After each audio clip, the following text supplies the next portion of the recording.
बिस्मिल्लाहिर्रहमानिर्रहीम। Dear students, अस्सलाम वालेकुम। स्टूडेंट्स, जो आज हम बात कर रहे हैं उसमें एक्सरसाइज जो है उसकी हम बात करेंगे।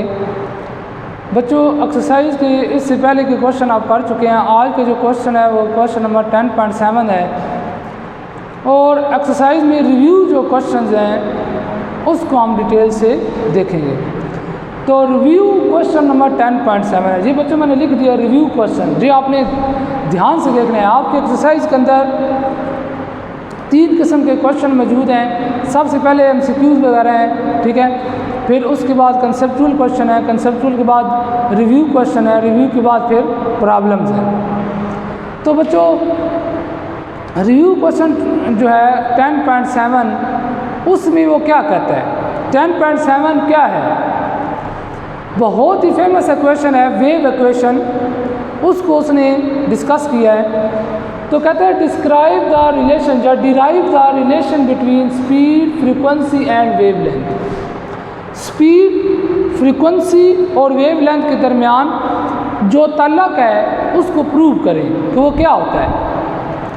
तो बच्चों देखो, जब दूसरा इसका क्वेश्चन ये इस तरह भी आपके पास सवाल आ सकता है और इस तरह भी आ सकता है, ठीक है। या आपके पास इस तरह क्वेश्चन भी आ सकता है, derive the relation V is equal to F lambda या prove the relation V is equal to F lambda, ठीक है बच्चों। तो अब स्पीड होती है V, फ्रीक्वेंसी होती है f और वेवलेंथ क्या होती है? लैम्डा। इन तीनों के दरमियान हमें रिलेशन निकालना है कि इनके दरमियान रिलेशन क्या है। तो हम सबसे पहले देखेंगे कि इसको कहते क्या हैं। तो बच्चों, इसके रिलेशन को कहते हैं wave equation.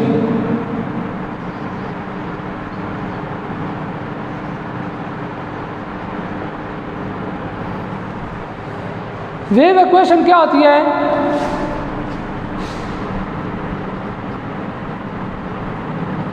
The relation between speed, frequency and wavelength, the relation between frequency, speed and wavelength is called wave equation, ठीक है बच्चों। जो स्पीड, फ्रीक्वेंसी और वेवलेंथ लैम्डा के दरमियान जो रिलेशन होता है उसको हम क्या कहते हैं? Wave equation. बच्चों, अब हमने इसका प्रूव करना है। तो अब हम देखेंगे कि एक वेव है वो ट्रांसफ़र हो रही है, ठीक है। चलो थोड़ी सी डायग्राम को बड़ा बनाते हैं। ये देखें कि आपके पास एक वेव है, वो बन रही है। अब बच्चों, जो वेव्स बन रही हैं, वेव एक मीन पोजीशन के इर्द गिर्द बनती हैं। जो वेव्स की पल्स होती है मीन पोजीशन से नीचे और मीन पोजीशन से ऊपर, ये आपने पढ़ा होगा, सर ने भी आपको बताया होगा कि इनको क्या कहते हैं। इसको बच्चों क्या कहते हैं? क्रस्ट। और इसको क्या कहते हैं? ट्रफ। इसको बच्चों क्या कहते हैं? क्रस्ट। और इसको क्या कहते हैं?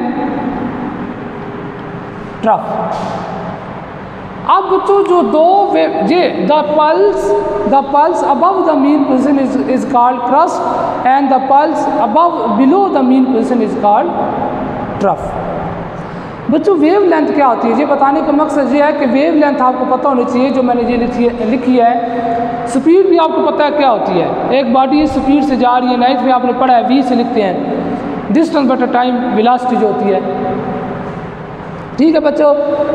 अब उसके बाद फ्रीक्वेंसी भी आपको पता है, हमने पीछे पढ़ा है, the number of wave in second. एक सेकंड में कितनी वेव्स प्रोड्यूस होती हैं, एक सेकंड में कितनी वाइब्रेशंस होती हैं, उसको फ्रीक्वेंसी कहते हैं। वेव लेंथ क्या है? वेव लेंथ होती है लैम्डा। वेव लेंथ होते हैं 2 क्रस्ट या 2 ट्रफ, 2 क्रस्ट या 2 ट्रफ के दरमियान जो फासला होता है उसको हम क्या कहते हैं? वेवलेंथ। दो क्रस्ट या दो ट्रफ के दरमियान बच्चों जो डिस्टेंस होता है उसको हम क्या कहते हैं, वेवलेंथ। अब हम सबसे पहले यही देखेंगे कि हमारे पास जो वेव मूव कर रही हैं वो एक ख़ास वेलोसिटी से मूव कर रही हैं। जो बच्चों हमारे पास वेव मूव कर रही हैं वो एक ख़ास वेलोसिटी से मूव कर रही हैं।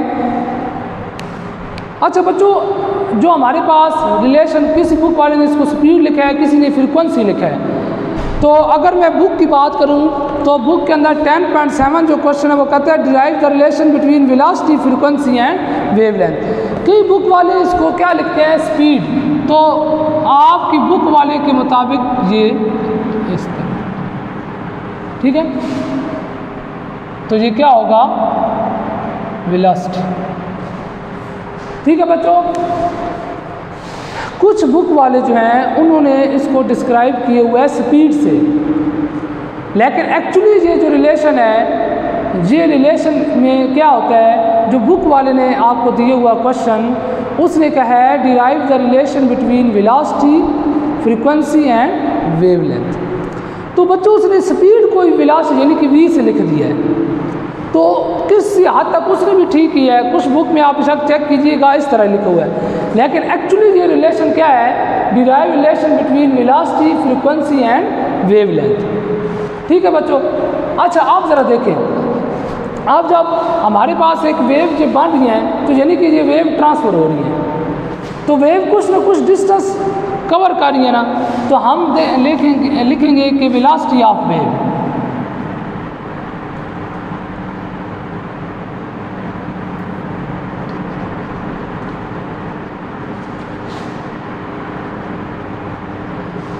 वेलोसिटी ऑफ वेव्स क्या है जी बच्चों, वेलोसिटी v क्या होती है, डिस्टेंस, ठीक है, जो बॉडी ने डिस्टेंस कवर किया है divided by time, distance divided by time. तो हमारे पास आएगा v is equal to d divided by t, equation number 1। हमने देखा कि इस वेव जब पैदा हो रही है तो ये अपवर्ड यानी कि फॉरवर्ड डायरेक्शन में कुछ ना कुछ फासला तय कर रही है, कुछ डिस्टेंस तय कर रही है। तो उसको डिस्टेंस को हमने क्या लिखा, v is equal to d बटा टी, यानी कि डिस्टेंस जो उसने कवर किया उसको टाइम पे डिवाइड किया तो हमारे पास वेलोसिटी निकल आई वेव्स की, जो वेव ने वेलोसिटी, जिस वेलोसिटी से वो वेव मूव कर रही है, ठीक है बच्चों। अब ज़रा देखें, अब जब लीनियर मोशन होती है, कोई लीनियर फॉर्म में चीज़ मूव कर रही होती है, उस टाइम पे बच्चों हम कहते हैं कि इस बॉडी ने इधर से इधर तक कुछ ना कुछ डिस्टेंस कवर किया है, और जितने टाइम वो डिस्टेंस कवर करती है वो हम कहते हैं कि इसका टाइम इतना है। लेकिन जब इन फॉर्म ऑफ वेव वो डिस्टेंस नहीं रहता, बल्कि वो डिस्टेंस वेवलेंथ बन जाता है। और जो लीनियर मोशन में हमने टाइम लिया था कि एक गाड़ी इतने टाइम इधर पहुंची है, अब in wave of in form of waves वो टाइम सिंपल टाइम नहीं होता बल्कि टाइम पीरियड होता है। हमने ये बच्चों पढ़ा है ना कि ऑसिलेटरी या वाइब्रेटरी मोशन जब बॉडी कर रही होती है तो एक वाइब्रेशन जितने टाइम वो कंप्लीट करती है, एक चक्कर अपना, उसको टाइम पीरियड कहते हैं। तो इन form of waves distance wavelength बन जाएगा और टाइम पीरियड बन जाएगा। मैंने आपको इसलिए ये वेव इधर बना के दिखाई थी, ज़रा देखें। फॉर एग्जाम्पल जो वेव इधर से इधर तक आई है, फॉर एग्जाम्पल जो वेव इधर से इधर तक इन्होंने ट्रैवल किया है, मूव किया है। अब देखें ये वेव इधर से इधर तक जब आई हैं, इधर तक मूव करके, तो इनके दरमियान जो डिस्टेंस था d, ये वेव लेंथ लैम्डा बन गया। क्यों? हमने कहा कि इन फॉर्म ऑफ वेव दो क्रॉस या दो ट्रफ के दरमियान जो डिस्टेंस होता है वो वेव लेंथ के बराबर होता है, लैम्डा के। किसके बराबर होता है बच्चों? लैम्डा के बराबर होता है वेव लेंथ। तो देखिए वेव जब इधर से इधर तक मूव करके आई, इन्होंने कुछ न कुछ डिस्टेंस कवर किया, तो इन फॉर्म ऑफ वेव वो डिस्टेंस नहीं है, वो डिस्टेंस एक्चुअली दो क्रस्ट के दरमियान जो डिस्टेंस है वो वेव लेंथ है, लैम्डा। इसलिए बच्चों डी की जगह क्या आ जाएगा? In form of waves d is equal to lambda. और जितने टाइम में ये वेव इधर से इधर तक पहुंची हैं, वो टाइम क्या हो जाएगा, टाइम पीरियड। तो जो टाइम होगा वो किसके बराबर आएगा, बड़े टाइम यानी कि टाइम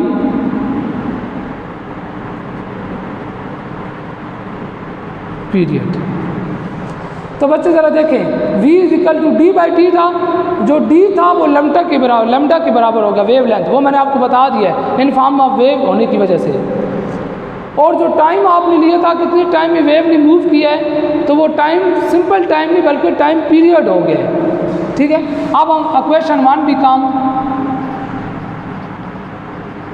तो ये क्या आएगा, v is equal to lambda divided by t, v is equal to lambda divided by T.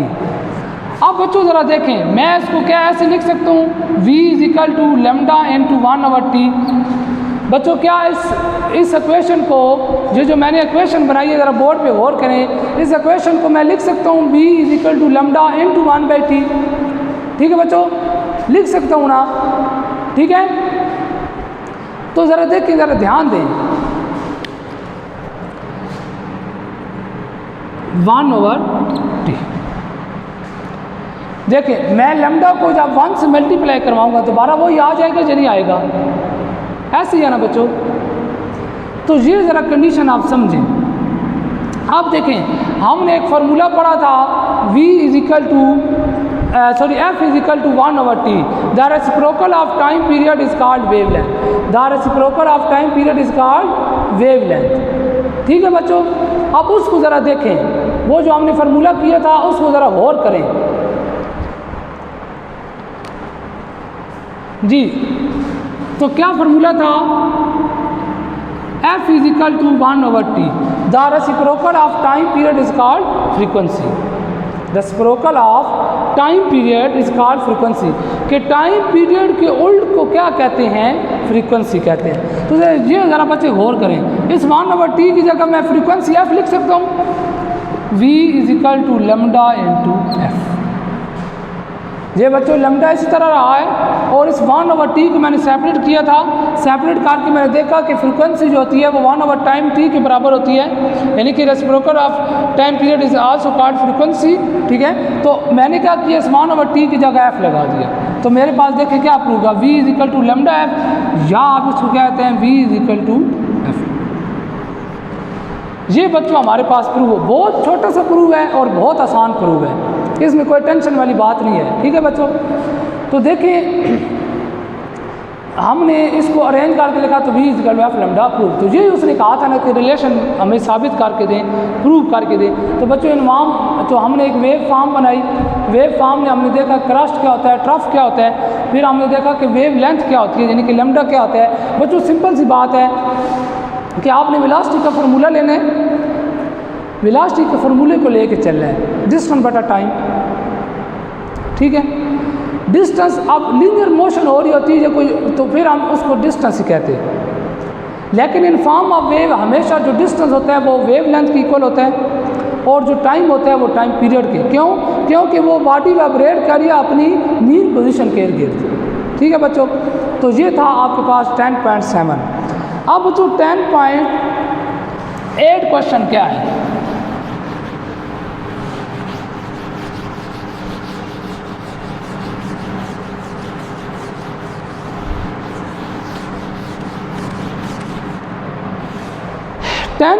Question 10.8 के अंदर वो बच्चों क्या कहते हैं, 10.8 के अंदर वो कहते हैं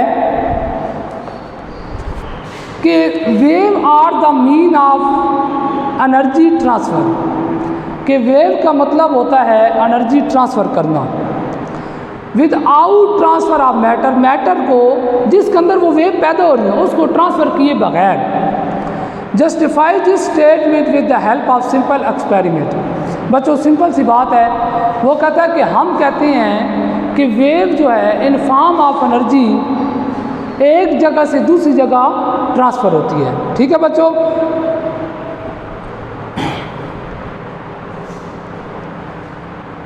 क्या बच्चों कि वेव जो है वो इन फॉर्म ऑफ एनर्जी एक जगह से, जो एनर्जी है वो वेव की शक्ल में एक जगह से दूसरी जगह ट्रांसफ़र होती है। और वो कहता है कि क्या वो मैटर को भी ट्रांसफ़र करती है? अगर वो मैटर को ट्रांसफ़र नहीं करती तो आप इसका जस्टिफाई यानी कि अपना आंसर दें। ठीक है बच्चों, समझ आ रही बात? दोबारा से मैं क्वेश्चन पढ़ देता हूँ बच्चों। वो कहते हैं wave are the means of energy transfer. Wave का मतलब होता है एनर्जी ट्रांसफ़र करना without matter, transfer of matter, matter को ट्रांसफ़र किए बगैर, जस्टिफाई दिस स्टेटमेंट। ठीक है बच्चों, तो energy can transfer from one place to another in form of wave. पहली तो बात ये देखिए, energy can be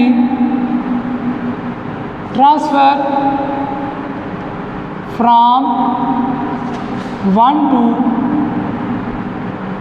another place in form of waves. कि एनर्जी एक जगह से दूसरी जगह ट्रांसफ़र हो जाती है वेव की शक्ल में। अब वो कहते हैं कि क्या जिस चीज़ के अंदर आप वेव प्रोड्यूस कर रहे हैं क्या वो भी ट्रांसफ़र होती है? फॉर एग्जांपल एक्टिविटी देखें।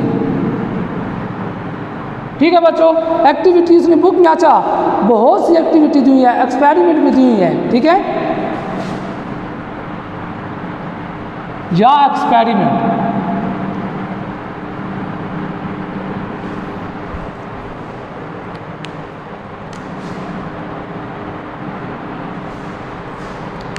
बच्चों सबसे पहला एक्सपेरिमेंट है जिससे हम ये साबित करेंगे कि वेव जो हैं वो सिर्फ एनर्जी ट्रांसफ़र करती हैं बल्कि मैटर को ट्रांसफ़र नहीं करती। बच्चों मैटर क्या होता है? मादा, ऐसी चीज़ जो जगह रखती है, स्पेस मतलब रखती है और वज़न रखती है, वो मैटर कहलाती है। नाइन्थ में भी आपने पढ़ा। तो जिस चीज़ के अंदर वेव पैदा हो रही है क्या वो ट्रांसफ़र होती है या वो एनर्जी सिर्फ ट्रांसफ़र करती है? तो बच्चों देखें, हमारे पास ये एक रस्सी है जिसे स्ट्रिंग कहते हैं। मैं इधर वैसे लिख देता हूँ।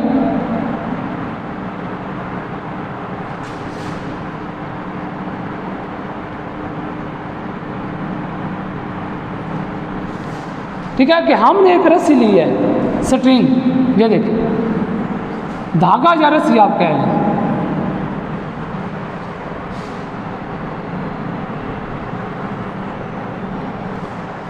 अब बच्चों ये आपके पास है स्ट्रिंग। अब स्ट्रिंग को आपने शेक किया,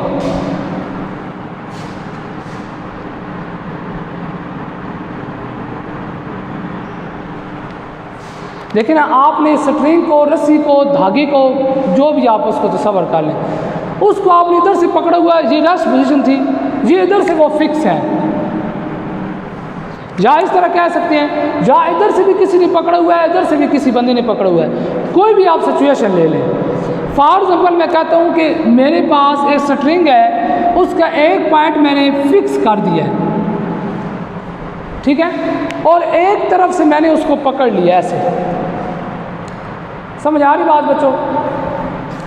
अब क्या होता है जब आप इसको शेक करते हैं, ये देखें, जब आप इसको ऐसे डिस्टर्ब करते हैं तो बच्चों जो स्ट्रिंग के पार्टिकल्स हैं वो वाइब्रेट करते हैं, अपनी मीन पोजीशन के इर्द गिर्द क्या करते हैं? वाइब्रेट करते हैं। जब वो पार्टिकल वाइब्रेट करते हैं तो वो इन फॉर्म ऑफ वेव एक जगह से दूसरी जगह ट्रांसफ़र हो जाते हैं।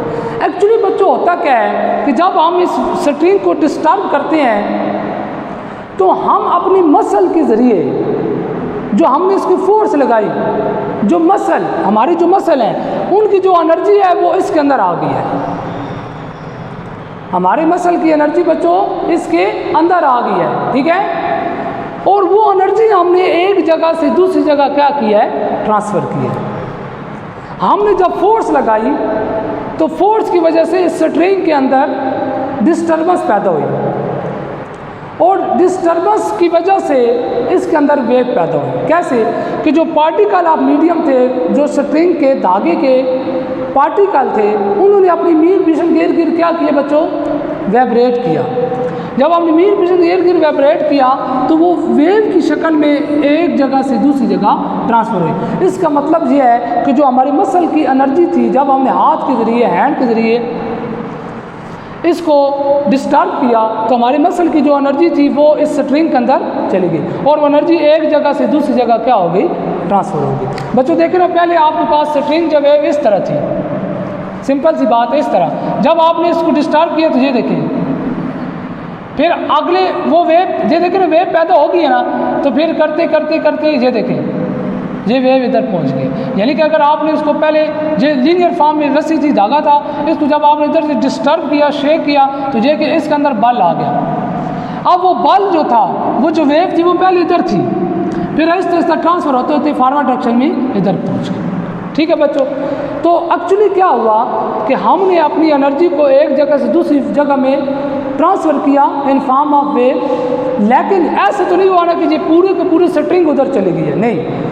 पार्टिकल जो आपको नज़र आ रहा है कि ये धागा उधर जा रहा है, जब वो स्ट्रिंग उधर जा रही है तो एक्चुअली इसके जो पार्टिकल है वो वाइब्रेट करके एक जगह से दूसरी जगह ट्रांसफ़र हो रहे हैं एनर्जी की फॉर्म में, एनर्जी ट्रांसफ़र हो रही है, सॉरी वेव की फॉर्म में। ठीक है बच्चों, अब इसकी एक और आसान तरीन एग्जांपल है जो आप कोई भी एक्टिविटी बच्चों लिख सकते हैं, कोई भी एग्जांपल दे के इसका प्रूव कर सकते हैं। ठीक है बच्चों, ज़रूरी नहीं आप इस स्ट्रिंग वाली दें।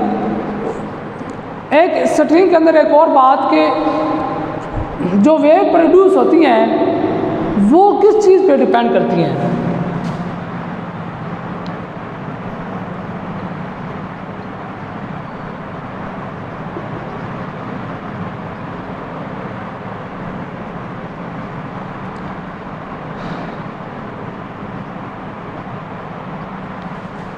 एम्पलीट्यूड पे बड़ी डिपेंड करती हैं। समझ आ रही बात? ये बच्चों एम्पलीट्यूड होता है जी। अब आपको एम्पलीट्यूड का पता होना चाहिए, क्या होता है एम्पलीट्यूड कि मीन पोजीशन से मैक्सिमम फासला।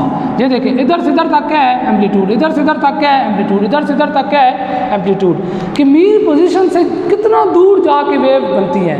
जब मीन पोजीशन से, आप जिस तरह मैंने झूले की बात की थी, तो झूला जब आप देते हो तो वो मीन पोजीशन से कितना अपवर्ड जाता है, यानी कितना फॉरवर्ड डायरेक्शन में जाता है, तो वो उसका मीन पोजीशन से मैक्सिमम तक जो फासला होता है, जैसे कि ना मीन पोजीशन से एक्सट्रीम पोजीशन तक का जो फासला होता है उसको हम क्या कहते हैं, एम्पलीट्यूड कहते हैं। तो बच्चों जितना आपके पास आप वेव को जितना ज़ोर से, इस रस्सी को जितना ज़ोर से डिस्टर्ब करेंगे इतनी नंबर ऑफ वेव्स पैदा होंगी। और दूसरा एम्पलीट्यूड और फ्रीक्वेंसी, देखें फ्रीक्वेंसी से मुराद कि फ्रीक्वेंसी क्या थी कि नंबर ऑफ वाइब्रेशन इन पर सेकंड, एक सेकंड में कितनी नंबर ऑफ वाइब्रेशन हुई।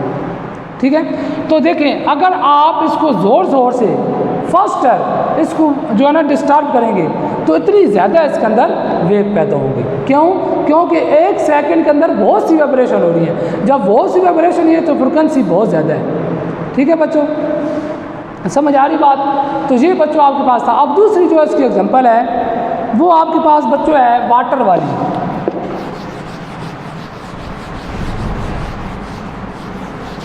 दूसरी इसकी कौन सी एग्जांपल है, वाटर वेव। बच्चों अब आप देखते हैं पानी इधर खड़ा हुआ फॉर एग्जांपल, तो देखें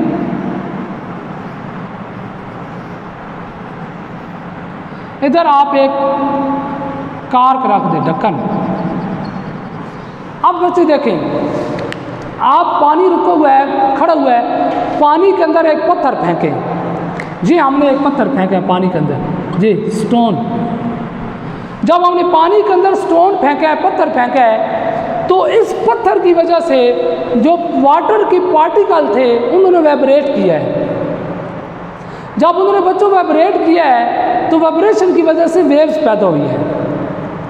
ठीक है बच्चों, जब आपने पानी के मीडियम के अंदर, यही था ना वेव कैसे पैदा होती हैं कि किसी भी मीडियम के अंदर डिस्टर्बेंस पैदा की जाए तो वेव बनती हैं। तो देखो पानी के जो मीडियम थे, जो पानी ये मीडियम था, इसके अंदर हमने पत्थर फेंका स्टोन, तो इसके जो मीडियम जो इसके ज़रात थे उन्होंने वाइब्रेशन की। जब वाइब्रेशन की तो वेव पैदा हुई, वेव एक जगह से दूसरी जगह जा रही। अब आप जरा देखिएगा, आप जो तजर्बा कीजिएगा, पत्थर फेंकने के बाद जिधर आपने पत्थर फेंका उसके कुछ डिस्टेंस फासले के बाद एक कार ढक्कन रखें, ढक्कन रख दे कार। बच्चों आप देखेंगे कि जैसे जैसे वेव पैदा हो रही है ना, ये कार फॉरवर्ड डायरेक्शन में जा रहे हैं। किस डायरेक्शन में बच्चों जा रहे हैं? फॉरवर्ड डायरेक्शन में, ये आगे की तरफ मूव करेगा। तो आप देखें कि वेव्स की इधर से इधर तक आ गई, यानी कि वो फॉरवर्ड डायरेक्शन में आगे की तरफ जा रही हैं। तो जो एनर्जी थी वो इन फॉर्म ऑफ वाटर वेव एक जगह से दूसरी जगह ट्रांसफ़र हो गई है। लेकिन बच्चों क्या ऐसा हुआ है कि वो समुद्र का पानी सारे का सारा बाहर चला गया हो? जिस पानी के अंदर आपने डिस्टर्बेंस पैदा किया वो सारे का सारा बाहर चला गया हो? नहीं, डिस्टर्बेंस की वजह से वेव पैदा हुई, वेव एक जगह से दूसरी जगह ट्रांसफ़र हो रही है और उसके साथ एनर्जी भी ट्रांसफ़र कर रही है। तो ये आप ढक्कन वाली जो मैंने बच्चों बात बताई, बहुत एक्सपेरिमेंट सादा सा है। आप घर में भी पानी किसी चीज़ के अंदर, तालाब के अंदर जो कहीं पानी रुका हुआ है, उसके ऊपर पत्थर फेंकें और कुछ फासले पे जो है एक ढक्कन रख दें, आप देखेंगे वो ढक्कन वेव की, जिस तरह वेव आगे की तरफ पैदा हो रही है फॉरवर्ड डायरेक्शन ऐसे मूव करके बाहर जा रही है, इस तरह वो ढक्कन भी उनके साथ मूव करेगा। तो इस समय साबित हुआ बच्चों कि वेव जो है वो एनर्जी ट्रांसफ़र करती हैं एक जगह से दूसरी जगह पे, लेकिन मैटर को ट्रांसफ़र नहीं करती। तो ये बच्चों हमारे पास थे 2 क्वेश्चन, ठीक है। नेक्स्ट जो हमारे पास लेक्चर है, नेक्स्ट जो हमारे पास क्वेश्चन है, क्वेश्चन नंबर 10। अच्छा, क्वेश्चन नंबर 9 हम पहले डिस्कस कर चुके हैं। 10.9 बच्चों क्या है, वो दोबारा से कह रहा है जो आप टॉपिक पढ़ के आ चुके हैं। Explain the following property wave with the reference of ripple tank, कि रिफ्लेक्शन क्या होती है। ठीक है बच्चों। दूसरा उसने कहा है कि आप बताएं जी रिफ्रैक्शन क्या होती है, और थर्ड नंबर पर उसने कहा है डायफ्रैक्शन क्या होती है। तो ये बच्चों आप पहले ही बुक के अंदर हम रीड कर चुके हैं, इसके ऊपर हम डिटेल में बात कर चुके हैं कि मैं सिंपल दोबारा बताता हूँ। रिफ्लेक्शन क्या होती है, जब वेव एक मीडियम से, ये मीडियम M1 है और ये मीडियम M2 है, जब वेव एक मीडियम की सतह से टकराती है तो उस मीडियम में वापस चली जाती है। जब एक वेव इंसिडेंट वेव मीडियम पहले मीडियम की सरफेस से टकराती है, उस मीडियम में अगर वापस चली जाती है तो ये होता है रिफ्लेक्शन। ये थीटा आई है और ये थीटा आर, और थीटा आई हमेशा थीटा आर के बराबर होता है। इसको हम कहते हैं लॉ ऑफ रिफ्लेक्शन, कि वेव पहले मीडियम में अगर टकराई है तो उसी मीडियम में वापस चली गई है। जिस तरह बच्चों देखो ना, हम जब खाली कमरा होता है इसके अंदर हम बोलते हैं तो हमारी आवाज़ हमें दोबारा कानों में गूंजती है, तो ये रिफ्लेक्शन की वजह से है। आप किसी पहाड़ी में खड़े होकर बोलते हैं तो वही आवाज़ दोबारा आपके कानों में आती है। वो क्या होता है कि जिस मीडियम में आपने खड़े होकर बोला था उसी मीडियम में दोबारा वापस आ रही है वो वेव्स, तो ये रिफ्लेक्शन है। दूसरे नंबर पे बच्चों क्या है, रिफ्रैक्शन। रिफ्रैक्शन में क्या होता है, जब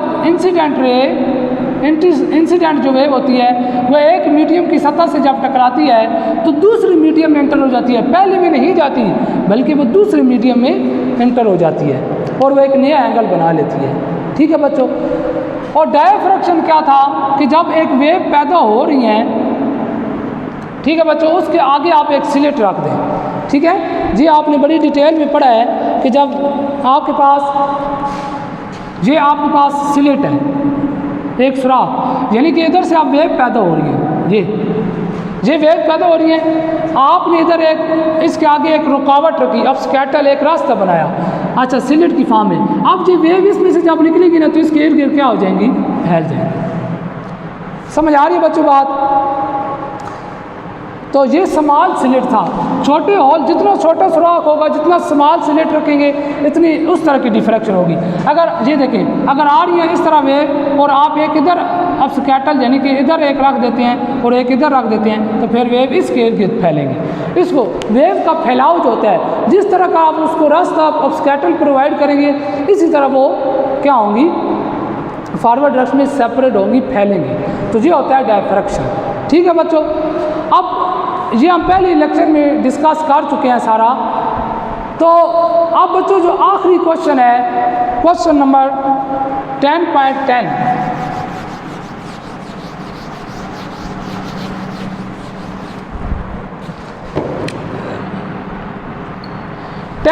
के अंदर बच्चों वो क्या कहता है,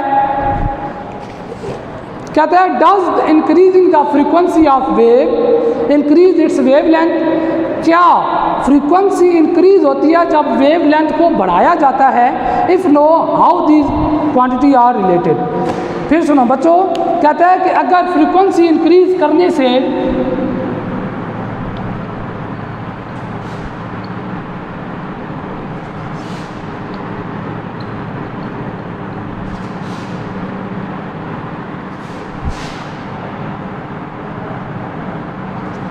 ठीक है, ये इंक्रीज होती है। How it is possible,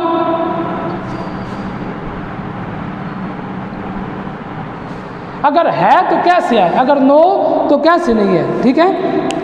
if not how are, ठीक है, इसको हमने एक्सप्लेन करना है। तो इसका बच्चों आंसर है नो, कि कभी भी फ्रीक्वेंसी बढ़ाने से वेवलेंथ बढ़ती नहीं है। क्यों, अभी हमने रिलेशन निकाला था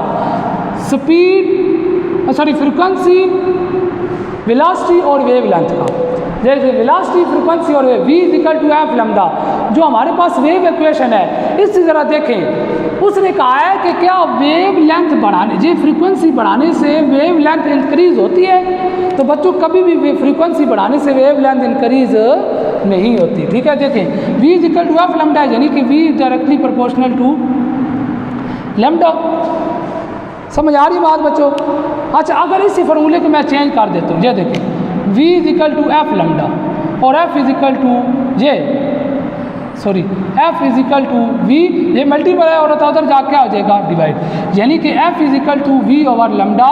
और अब अगर आप देखें तो ये इन्वर्सली प्रोपोर्शनल है, ये आपस में क्या है, इन्वर्सली प्रोपोर्शनल है। इसका मतलब है फ्रीक्वेंसी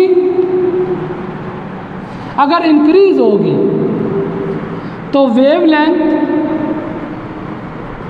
डिक्रीज होगी। ये बच्चों हमें फार्मूले से साबित हुआ है। देखिए जरा, जिसके सामने इसको उलट है, अगर ये बढ़ेगी तो ये कम होगी, ये इन्वर्स रिलेशन है। अगर आप फ्रीक्वेंसी बढ़ाएंगे तो वेवलेंथ कम होगी, अगर आप वेवलेंथ बढ़ाएंगे तो फ्रीक्वेंसी कम होगी। तो ये आपस में डायरेक्टली रिलेशन नहीं है बल्कि इन्वर्स रिलेशन है, इसलिए ये पॉसिबल नहीं है। जब आप फ्रीक्वेंसी को बढ़ाएंगे तो वेवलेंथ कम होगी। समझ आ रही बात? इसलिए जो बच्चों जी हमें किससे साबित हुआ, वेव इक्वेशन से साबित हुआ। तो ये बच्चों आपके पास एक्सरसाइज के कुछ रिव्यू क्वेश्चन हमने डिस्कस किए। तो आज तक इतना ही आपके लिए काफ़ी है, इसको बच्चे आपने लाजमी प्रिपेयर करना है। इंशाल्लाह अब बाकी जो है वो अगले लेक्चर में डिस्कस करेंगे। Thank you.